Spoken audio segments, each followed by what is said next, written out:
This is Dan from onlinebasscourses.com, and in this video I'm going to take you through some of the expressive techniques I was just playing. So we're talking hammer-ons, pull-offs, slides, bends and vibrato. So I was kind of just soloing around a E minor pentatonic scale with a bit of blues scale in there, which is a great one to learn for this kind of stuff. These techniques can be used in any style you can really think of. And we'll start with hammer-ons. So if you play the 5th and 7th fret of the E, the A and the D string, it's a really great place to do a lot of hammer-on kind of stuff. So a hammer-on is just where you play one note and hammer on with your fretting hand finger to the next note, a higher note. So like,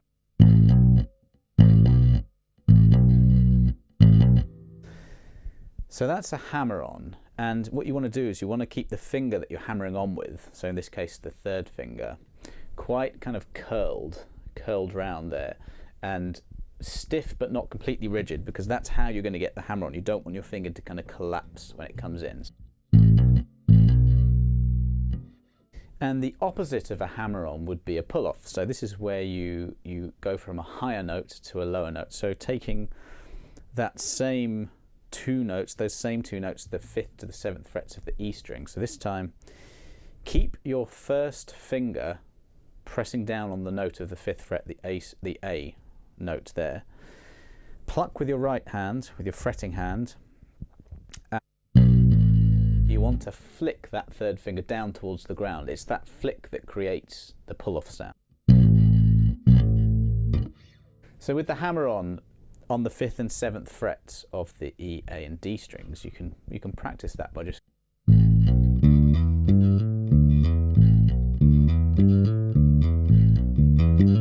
that was 119 beats per minute, the backing track I was just playing to there.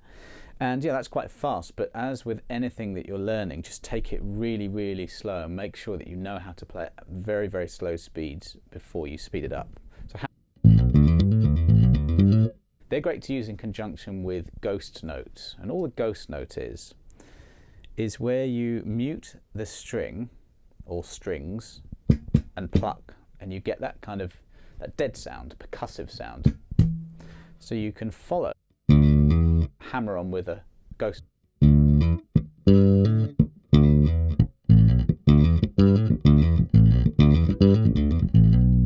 That was what I was doing a little bit there.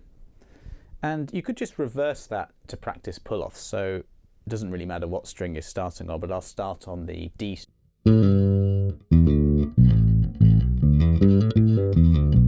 go up with hammer and down with pull-offs.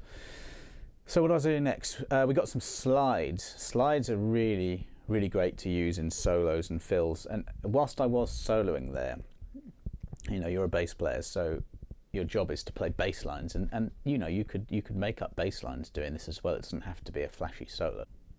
Slides are great for this kind of thing.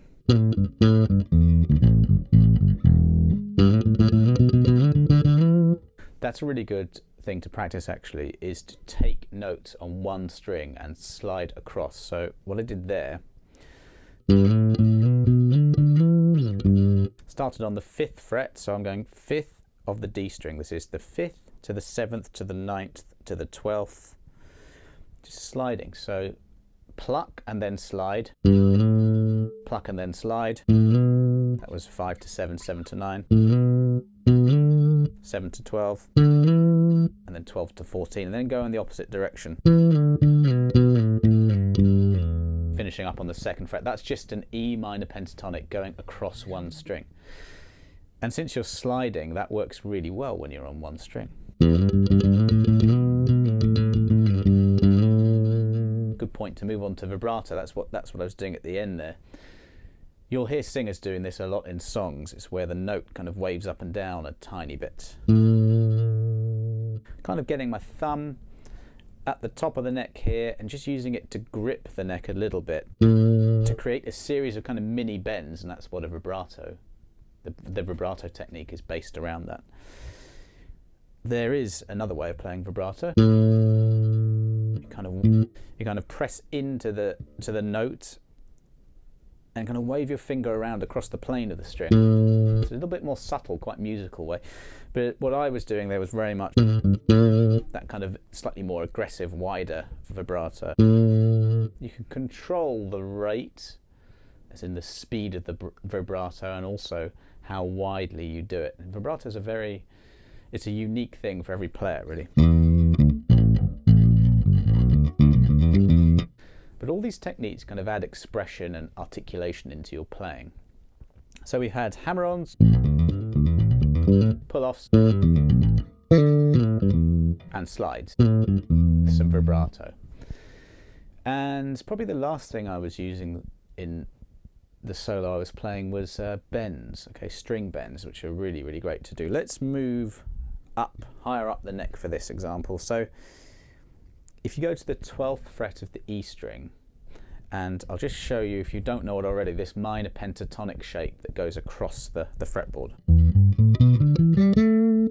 If you number your fretting hand fingers 1, 2, 3 and 4, 4 being the little finger, and you line them up one finger per fret, which means that your first finger is at the 12th fret, the second is on the 13th, third is on the 14th, and the fourth little finger on the 15th. The pattern, just naming the fingers we just mentioned, is 1, 4, 1, 3, 1, 3, 1, 3, like this. So you've got 1, 4, then 1, 3, 1, 3, and 1, 3. Another little thing, actually, I'm noticing here, just to get the bass in the camera, when you're a little bit higher up the neck like this, I'm just pushing the bass neck out a little bit, just to get much easier access to the higher part of the neck here. Now it's that last note there, the 14th fret of the G string. That's a really great one to bend. So get your second and your third fingers, put it kind of underneath the string. Again, a little bit of the thumb at the top here, because I'm kind of squeezing to get that bend. And I'm bending a semitone. So basically I want that note, the A on the 14th fret, to sound like the B flat on the 15th fret. So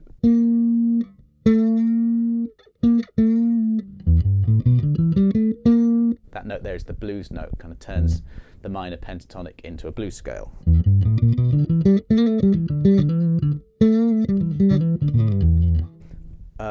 Let me just work out what I kind of did there. Did a little bend, came down the scale, did a little pull off from the 13th to the 12th fret of the A string, followed by a slide to the 10th. I'm not really thinking about any of this. So if you can get all of these techniques so that they're really under your fingers, and you know the scale across the fretboard really well, then you can just kind of call upon any of these techniques and any of these notes as you go. It takes a bit of time. I've been playing for a long time, but just once you learn these techniques, it will really become part of your playing. I don't really know why in this video I'm doing a solo, because I don't really tend to play solos that much. I do bass lines, but you can just as easily